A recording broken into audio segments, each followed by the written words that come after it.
Hi everyone, it's Kute here, sending you love wherever you are around the world watching this right now. I just received an email from a woman in Europe, and this, if you're watching, this is for you. She said in an email briefly, she says, Kute, I've been deeply in love with an individual for many years, a man for many years, and all of a sudden, out of the blue, he said he wants to be in an open relationship, that he'd like to see other women. What do I do? It's driving me crazy. I hate him, yet I love him, and he's being a jerk, and is it spiritual? Is it right?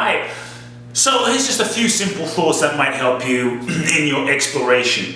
I believe that there's not just one way love is going to look in this world. There's not just one way love manifests. Love itself is everything in this world is a manifestation of love. Love itself is bigger than any structure, any form. All forms change. All forms are impermanent. All relationships go through contractions and expansions, but love is the very foundation of every element of existence. Love is what's breathing you and I right now. Love is the inherent reality of our being. What you and I are inherently is love itself, and it is your nature. It is your nature as a human being to express love. Now, I believe each person, based on their karma, based on what their desires are, based on their purpose and what you might want in your lifetime, each person has to find, you have to find your unique way of how you feel most authentically inspired, that is most authentically aligned for you to express love. And to me, relationship is an amazing vehicle. Relationship is an amazing yoga. It's an amazing path of spiritual growth and evolution. It is for some people. It's not for everyone. You know, as human beings, we incarnate into this world in order to love. We incarnate into this world in order to learn unique lessons that our souls are seeking to learn in this lifetime. One of the ways we learn those lessons is through the vehicle of relationship. That's part of how we learn those lessons. So I believe that every single person that you are in a relationship with, the person that you're in a relationship with, really you've attracted to you because there's certain lessons, there's certain karma, there's certain things that you and this individual get to teach each other. There's certain lessons that you and this individual get to work out. There's no accident that you happen to be in relationship with the person that you're in a relationship with. The relationship is also an incredible mirror. A relationship will show you where you are at. Ultimately, you will attract to you a mirror manifestation of yourself at this particular point in time. You'll attract to you in the form of a man or woman or whoever you happen to be with. You'll attract to you a person that is reflecting to you aspects of yourself. Now, ultimately, you have a choice. You have a choice in the matter. Just because you attract someone doesn't mean you have to be with them. But the people you attract to are kind of showing you aspects of your own consciousness. So I like to ask the question, do you like what you see? Do you like what you see? Do you like what's showing up in your reality? So if your boyfriend, if your partner is saying, you know, I want to explore other possibilities, you know, that might be showing you something about yourself. So you attract to you someone based on who you are right now, based on the lessons that you both have to teach each other, the level of your own consciousness at that particular moment in time. And part of a relationship is about two people moving in a similar direction, at a similar pace, evolving in a similar direction, a similar pace, with a similar vision and intentionality, with a joint commitment to serve each other's growth and soul's evolution.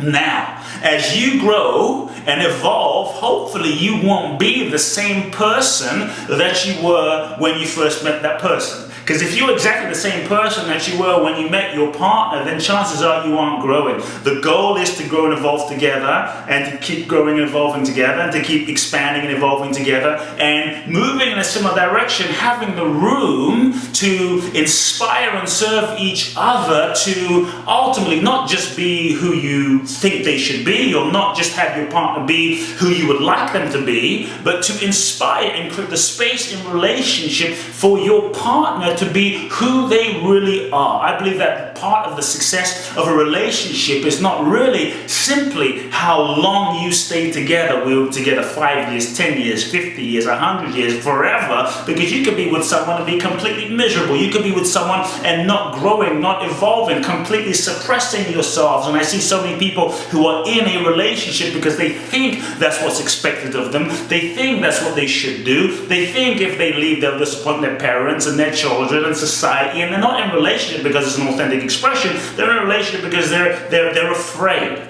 So I believe that part of a relationship is growth and evolution, and part of the success of a relationship is the degree to which you are becoming the most authentic expression of your soul, that you are becoming the authentic you, that you are becoming realizing your true nature as love, as a soul, and that you're learning the lessons that you attracted that particular person into your life to show you in the first place, and you're working out the karma for which you attracted that person into your life in the first place. Now, as you learn lessons and that person learns lessons, chances are you will grow, and there might be other lessons that you need to learn together. So the lessons that attracted that person to you and attracted you to that person in the first place will hopefully grow and evolve, and there'll be other lessons that your soul is seeking to learn. So I would ask you, when you're in this situation thinking about monogamy and open relationship and what have you, is to ask yourself, what are the lessons that my soul is seeking to learn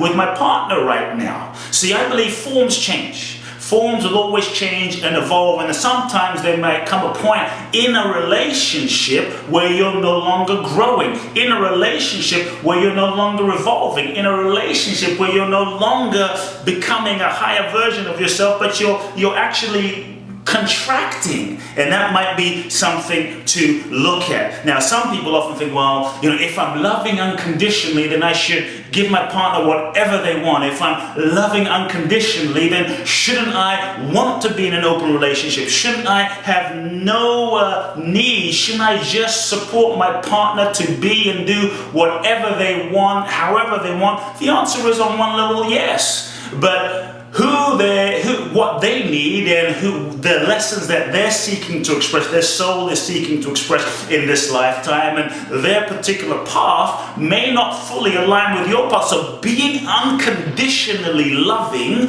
being this idea of unconditional, doesn't necessarily mean that you have to choose or that you are fully aligned with your partner's current path and their evolutionary trajectory, and that their lessons align with your lessons at this particular time. Being unconditionally loving is the willingness to not have to change your partner to be different, the willingness to support your partner's soul's evolution, the willingness to say, okay, if this is what you need to go through to learn and grow and find out more of who you are and expand into the highest possibility of yourself, I support you. It's just that it doesn't work for me. So you can be completely unconditionally loving and choose. Sometimes you have to say, oh, if I'm not unconditionally loving, I'm not being spiritual. And the only way to be spiritual is to be in an open relationship or be what my partner wants and just love them so the key is, yes, love them, love your partner however and whoever he's being in this moment, unconditionally. He doesn't have to change.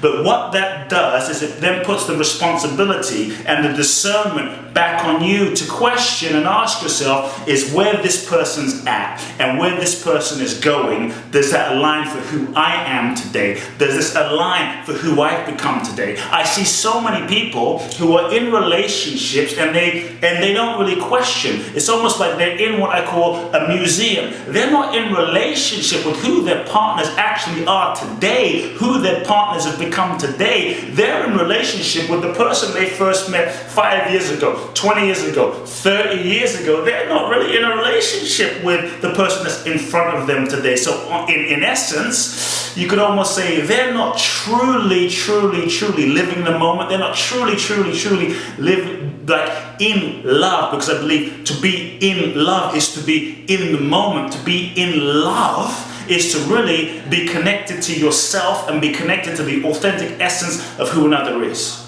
Ultimately, my friend, you have a choice.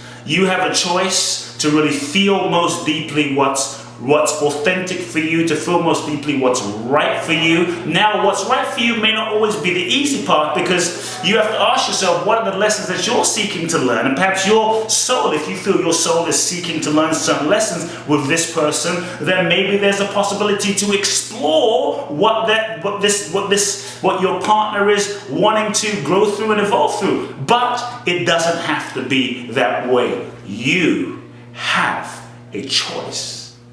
And the last thing I'll say is, since you talked about your partner wanting to be in an open relationship, we have this idea of open relationship being with as many people as you want, being with multiple partners, this idea of polyamory and freedom, and real freedom is not ultimately found in the form and the structures out here. Real freedom is a state of your being. Real freedom is a state of being connected to the deeper dimension of your being that is eternally free. Real freedom is not necessarily determined by the structures out here. The structures out here can reflect the freedom of your being, but what's out here doesn't determine what's in here. So I believe that sometimes you can be in an open relationship with multiple partners and actually not be free. You can be in a relationship with multiple partners, think you're free, but you're either afraid of intimacy, afraid of commitment, running from yourself in some way,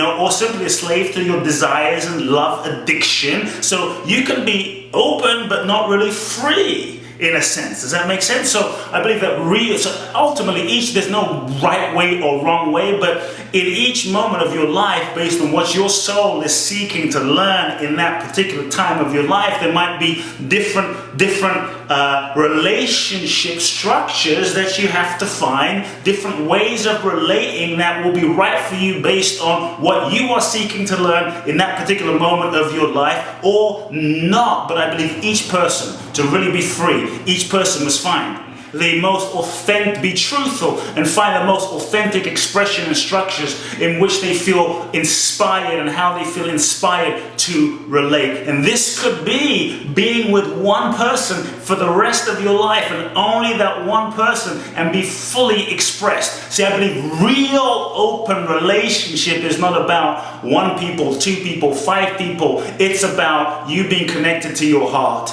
and you loving moment to moment to moment to moment to moment to moment, as authentically, as purely, as fully as possible. Heart wide open, spirit wide open, not trying to control the other person, not trying to manipulate the other person, not trying to manipulate the relationship, but is a state of your heart being in a spirit of complete surrender to the highest good of what it is that's seeking to happen between you and another person, a state of surrendering your relationship beyond what your mind wants to calculate it to be and force it to be, where you can get yourself out of the way to be truly, truly open in the real sense, to get yourself out of the way, to get your ego out of the way, to get your fears out of the way, where you get to surrender your connection, you get to surrender your relationship, you get to surrender this person to the divine, to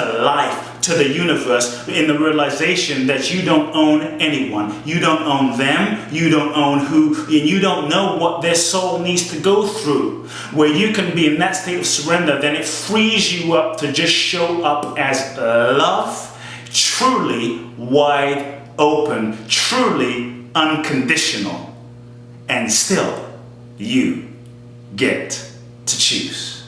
Open heart, open spirit, open soul. Feel what it is that's seeking to express in your connection, and align yourself with that. And you'll be free no matter what happens. And ultimately, I believe that when you love, when you open your heart and love, even if your partner leaves, even if it doesn't work out, no one can take away the fact that you opened your heart. No one can take away the fact that you dared to love. You have access to that loving forever and ever and ever and ever and ever. And all forms change, but love, the connection of love, lasts forever. You are love, my friends. You are love itself. Simply, no matter what, commit to being love and let everything else find the highest form for you. I love you all. If you enjoyed this video blog, please do share it with everyone you know, and stay tuned because there's more videos coming your way.